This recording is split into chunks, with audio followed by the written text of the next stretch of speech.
Okay, so this is what I'm getting.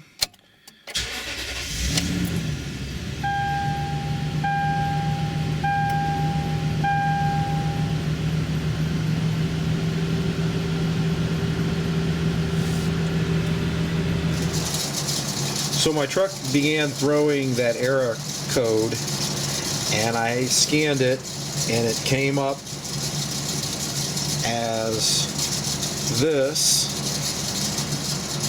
And this is the new part that I ordered on eBay.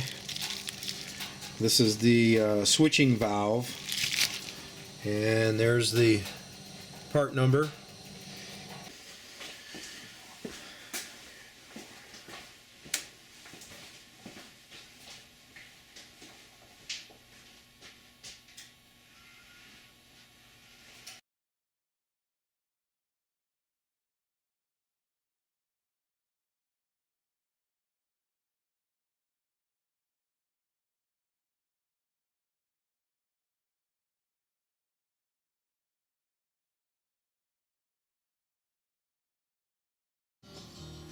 So you're going to have 8 nuts to take off.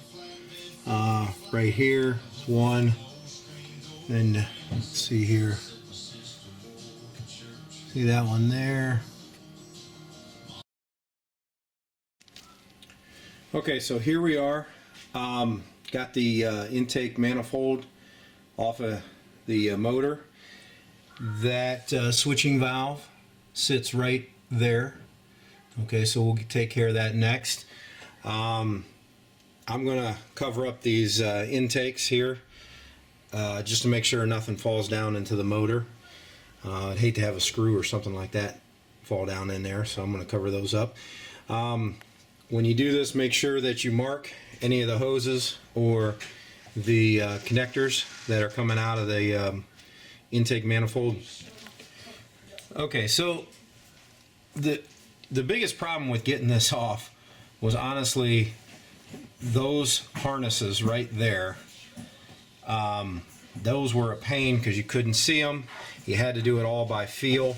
And these hoses right here that went into the throttle body, they stuck a little bit. But okay, to show you how these clips work, although this was one of them here and this was the other one, you actually have to come in from the back side around here, so you have to reach your hand around and try to get those to pop off of the housing. So I spun it around so that you can see it. So basically what you have to do is insert a screwdriver and lift this tab up. When you do that, then this can push off of the holders that are on the intake manifold. But let me tell you, it's pretty difficult. There's not a lot of room in there, but you can do it, and you basically have to do it by feel.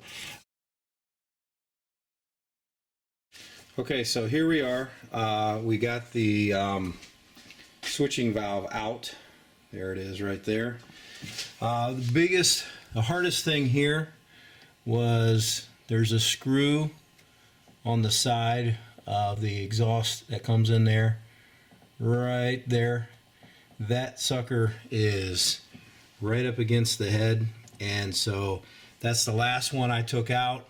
I took all the other bolts out and then pushed this out of the way so I had room to get the bolt out. That's the only way I thought of to do it. So you have your 2 lines right there, 2 hoses going in.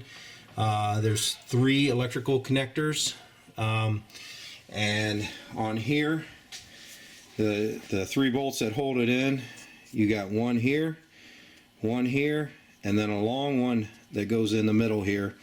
This here is a bracket that'll hold the wiring harness, that wiring harness, and it also holds those hoses there. So other than that, like I said, there's an electrical connector here, and then there's one here. So this is the new one. Here's the new one. So I'm going to put that on there and see how it goes here. Okay, so all done.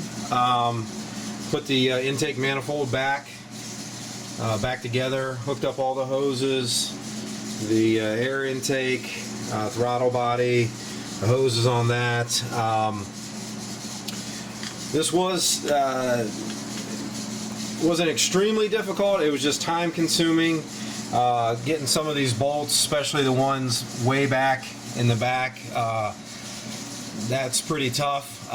Probably took me a total of about 5 hours to do this. So if it's something that you think you might want to tackle, you know, it can be done. It's just you got to take your time and make sure you take pictures. And I would suggest getting one of those magnets that you can retrieve lost bolts with, because you have a tendency to possibly drop them in the back here, and sometimes you even need a mirror to see some of the stuff that you're doing here.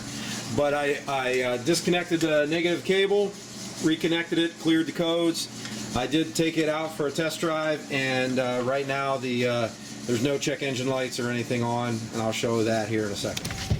Okay, just want to show here that the check engine light is off, and all the other lights that were once on are now off, so we're good with that. Still have my maintenance light on, but I just need to change the oil.